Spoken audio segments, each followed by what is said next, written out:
Good morning, students. My name is Meenu Naruka from Rajasthan TT college. मैं BSc first year को algae, lichen and bryophyta जो कि botany का third paper है, उसमें मैं जो टॉपिक पढ़ा रही हूँ वो टॉपिक है वॉल्वॉक्स। वॉल्वॉक्स जो है वो क्लोरोफाइसी का सदस्य है। ठीक है, तो आज हम जो क्लोरोफाइसी का जो सदस्य वॉल्वॉक्स है उसके बारे में पढ़ेंगे। सबसे पहले हम वॉल्वॉक्स की जो वर्गीकृत स्थिति है उसके बारे में पढ़ेंगे। उसके बाद वॉल्वॉक्स जो है उसका प्राप्ति स्थान क्या है, उसके थैलस की किस प्रकार से स्ट्रक्चर होती है, इसके बारे में हम आज पढ़ेंगे। तो सबसे पहले हम बात करते हैं वॉल्वॉक्स की वर्गीकृत स्थिति की, दैट मीन्स सिस्टेमिक पोजीशन इसकी क्या है। तो वॉल्वॉक्स की जो सिस्टेमिक पोजीशन है वो होगी, इसका जो विभाग है दैट मीन्स जो इसका डिवीजन है वो है थैलोफाइटा। ठीक है, थैलोफाइटा है इसका डिवीजन। वॉल्वॉक्स का जो वर्ग है दैट मीन्स इसकी जो क्लास है उसे हम क्लोरोफाइसी कहेंगे, दैट मीन्स इसकी जो क्लास है वो क्लोरोफाइसी होगी। वॉल्वॉक्स का जो गण है दैट मीन्स जो ऑर्डर है इसका वो है वॉल्वोकेल्स है। ठीक है, वॉल्वॉक्स का जो कुल है दैट मीन्स जो फैमिली है उसको हम स्फेरिलेसी कहते हैं।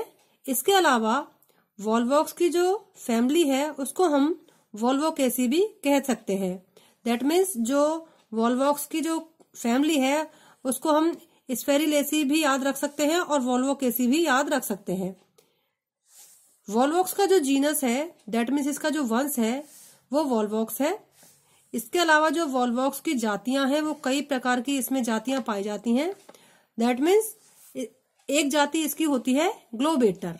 ठीक है, वैसे वॉल्वॉक्स में कई प्रकार की जातियां पाई जाती हैं, उनके अलग अलग नाम पाए जाते हैं, लेकिन यहाँ पर मैंने स्पीसीज को बताने के लिए इसकी एक जो स्पीसीज है वो मैंने आपको बता दी है कि एक जाति का नाम इसमें ग्लोबेटर भी होता है। अब हम बात करते हैं कि वॉल्वॉक्स किस प्रकार का शैवाल होता है। वॉल्वॉक्स के कुल को वॉल्वोकेसी भी कहते हैं। दैट मीन्स जैसे कि मैंने अभी आपको बताया कि वॉल्वॉक्स की जो फैमिली है उसको स्फेरिलेसी भी कहते हैं और उसे हम वॉल्वोकेसी भी कह सकते हैं। इस कुल में वॉल्वोकेलीज गण के ऐसे कशाभिक रूपों को सम्मिलित किया जाता है जो कॉलोनी में संगठित होते हैं। ठीक है, तथा प्रत्येक कॉलोनी में कोशिकाओं की संख्या निश्चित होती है। इसके बारे में मैंने आपको पहले भी बताया है कि जो कुछ एल्गी जो ऐसे होते हैं जो कि कॉलोनी के रूप में रहते हैं, कॉलोनी बनाकर रहते हैं, लेकिन कॉलोनी में कुछ अंतर पाया जाता है। कुछ एल्गी इस प्रकार से कॉलोनी बनाकर रहते हैं कि जो कॉलोनी होती है उसमें उनकी जो कोशिका होती है, प्रत्येक जो कोशिका होगी, प्रत्येक जो सेल होगी उसकी संख्या निश्चित नहीं होगी। ठीक है, मतलब जितनी भी कोशिकाएं होंगी उनकी संख्या निश्चित नहीं हो सकती है। कोशिकाओं की संख्या जितनी भी होंगी उनकी अनिश्चित संख्या होगी। कोई ये नहीं निश्चित होगा कि इसमें जो कॉलोनी है उसमें संख्या इतनी होनी चाहिए। ठीक है, तो वो तो एक इस प्रकार की कॉलोनी होती है जिसे कि हम सामान्य कॉलोनी कह सकते हैं। लेकिन वॉल्वॉक्स जो ऐसी एल्गी है जिसे हम ये नहीं कहेंगे कि इसमें कोशिकाओं की संख्या निश्चित नहीं होती है। वॉल्वॉक्स एक ऐसा शैवाल है जो एक कॉलोनियल शैवाल तो है, लेकिन साथ ही इसमें जो कोशिकाएं हैं उनकी संख्या निश्चित होती है और ये संख्या इनकी जो तरुण अवस्था होती है उसमें ही निश्चित हो जाती है। ठीक है, तो इस प्रकार से वॉल्वोकेलीज जो गण है उसमें ऐसे कशाभिक रूपों को सम्मिलित किया गया है जो कि कॉलोनी में संगठित होते हैं तथा प्रत्येक कॉलोनी में कोशिकाओं की जो संख्या होती है वो निश्चित होती है। ठीक है, ये एक सामान्य श्लेष्मीय आवरण से ढकी रहती है। दैट मीन्स जो पूरी जो कॉलोनी होगी उसके चारों तरफ भी म्यूसिलेज का आवरण पाया जाता है। ठीक है, कोशिकाओं की संख्या 2 के गुणज में होती है। दैट मीन्स 2 के मल्टीपल में होगी, जैसे 2 है, 4 है, 6 है, 8 है, 10, तो इस प्रकार 2 के गुणज में इनकी संख्या होती है। यह संख्या भ्रूण अवस्था में ही निर्धारित हो जाती है। ठीक है, जब मतलब एम्ब्रियो इनकी स्टेज होती है तभी ये निर्धारित हो जाती है। अब यहाँ पर मैं आपको एक बात बताती हूँ कि जो वॉल्वोक्स है तो उसमें भ्रूण नहीं बनेगा, मतलब हम इसको एम्ब्रियो नहीं कह सकते, लेकिन यहाँ पर हम ये कहेंगे कि तरुण अवस्था में ही निर्धारित हो जाती है। और इस प्रकार निश्चित संख्या वाली जो कॉलोनी होती है वो सिनोबियम कहलाती है। कहने का मतलब ये है कि जो सिनोबियम या समंडल, सिनोबियम मंडल भी कहते हैं इसको, सिनोबियम भी कहते हैं, तो वॉल्वोक्स जो है वो इस प्रकार के शैवालों में आता है जो कॉलोनी का जब निर्माण करते हैं तो उनकी जो कॉलोनी होती है उसको हम सिनोबियम कहेंगे, ठीक है, क्योंकि इसमें कोशिकाओं की संख्या निश्चित रहती है। जबकि कुछ ऐसे शैवाल रहते हैं जो कि कॉलोनी बनाते हैं, ठीक है, लेकिन उसमें कोशिकाओं की संख्या निश्चित नहीं रहेगी, तो वो एक कॉलोनियल शैवाल हो गया। और ये दूसरा जो प्रकार है जिसमें कोशिकाओं की संख्या निश्चित होती है उसे हम सिनोबियम कॉलोनी कहेंगे या सिनोबियम कहलाती है, ठीक है। प्रत्येक जाति का सिनोबियम मंडल निश्चित आकार का हो सकता है, निश्चित आमाप का हो सकता है, ठीक है। इसमें जनन अलैंगिक तथा लैंगिक विधि के द्वारा होता है। जो वॉल्वोक्स है उसमें एसेक्सुअल रिप्रोडक्शन तथा सेक्सुअल रिप्रोडक्शन दोनों प्रकार के रिप्रोडक्शन इसमें पाए जाते हैं। लैंगिक जनन जो होता है वो किस प्रकार का होता है? आइसोगेमस प्रकार का होता है, दैट मीन्स समयुग्मकी प्रकार का होता है। मतलब इसमें बनने वाले जो युग्मक जो होंगे वो समान आकार के होंगे, ठीक है। असमयुग्मकी प्रकार का भी हो सकता है, दैट मीन्स अनआइसोगेमिक प्रकार का हो सकता है।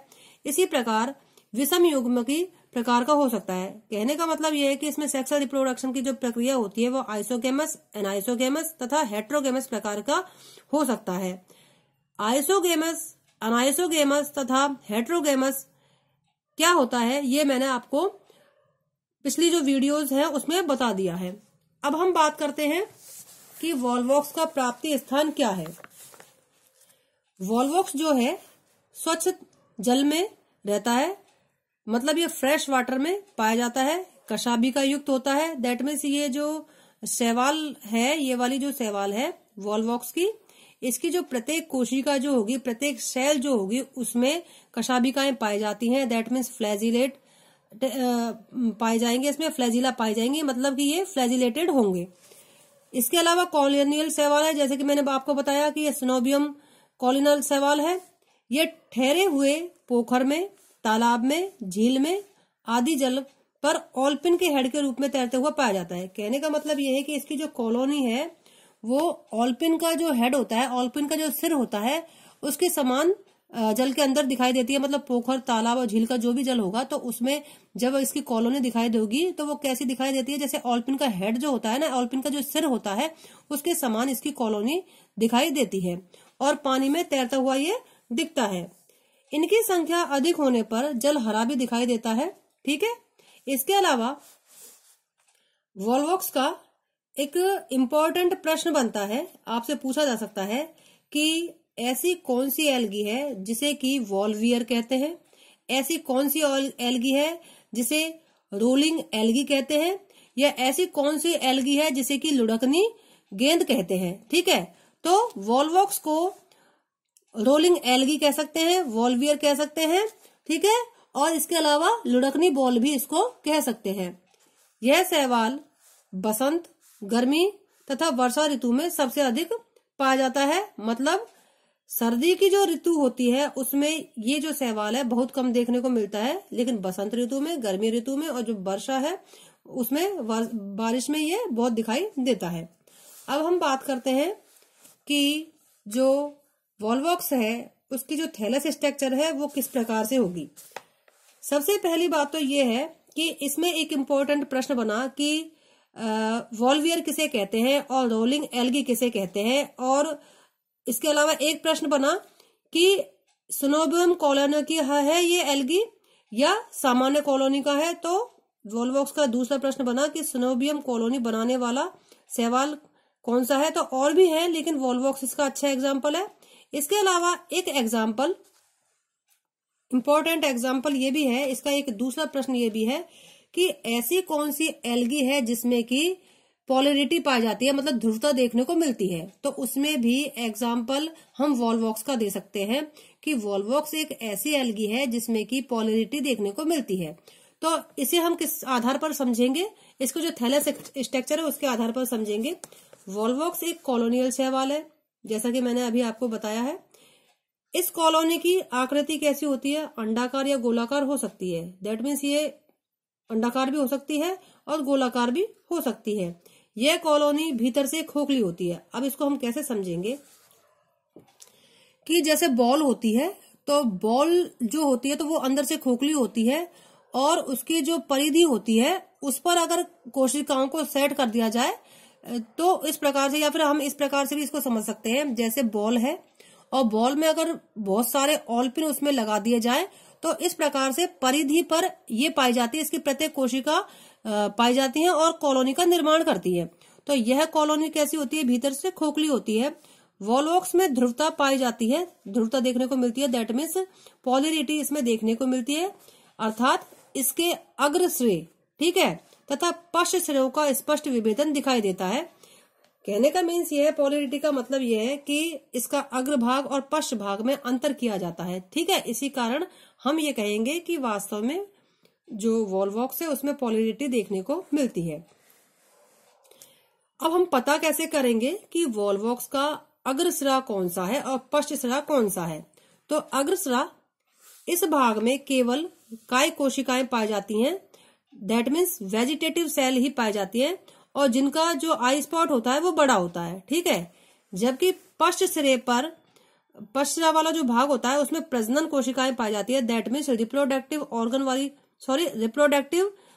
रिप्रोडक्शन से संबंधित जो सेल होती है वो पाई जाती हैं और यह काय कोशिकाओं की अपेक्षा काफी बड़ी होती है, ठीक है, उनसे काफी वृद्धि कर लेती हैं। और एक प्रश्न यहाँ पर यह भी बनता है कि प्रजनन करने वाली इन कोशिकाओं को क्या कहते हैं, ठीक है, ये भी यहाँ पर प्रश्न बनेगा, वो मैं अभी आपको बताऊंगी। तो ये जो कोशिकाएं होती हैं, प्रजनन करने वाली कोशिकाएं, तो ये काय कोशिकाओं, दैट मीन्स अग्र सिरे पर स्थित जो कोशिकाएं होती हैं उनकी अपेक्षा बड़ी होती है। कितनी बड़ी हो सकती है? लगभग 10 गुना बड़ी हो सकती हैं। इनमें लाल द्रग बिंदु, दैट मीन्स आई स्पॉट जो होता है, काय कोशिकाओं की अपेक्षा छोटा होता है, ठीक है। अब अग्र सिरे पर उपस्थित जो वेजिटेटिव सेल होती है उसमें आई स्पॉट कैसा होता है? बड़ा। जबकि पश्च कोशिकाएं जो होती हैं, जनन करने से संबंधित जो कोशिकाएं होती है उसमें आई स्पॉट कैसा होता है? छोटा होता है। वॉल्वॉक्स की कॉलोनी तथा कॉलोनी की प्रत्येक कोशिका श्लेष्मीय आवरण से घिरी रहती है। अब देखिए यहाँ पर वॉल्वॉक्स की संपूर्ण कॉलोनी भी श्लेष्मीय आवरण से ढकी रहती है, जबकि वॉल्वॉक्स की जो प्रत्येक कोशिका भी होगी वो भी म्यूसिलेज से ढकी रहेगी। मतलब पूरी कॉलोनी प्लस प्रत्येक कोशिका के चारों ओर श्लेष्मीय आवरण पाया जाता है, मतलब दोनों पर ही पाया जाएगा, पूरी कॉलोनी पर भी और प्रत्येक जो भी कोशिका होगी उसके चारों ओर भी श्लेष्मीय आवरण से घिरी रहती है। श्लेष्मीय आवरण से घिरा निवह खोखला होता है, जैसे कि मैंने अभी आपको बताया।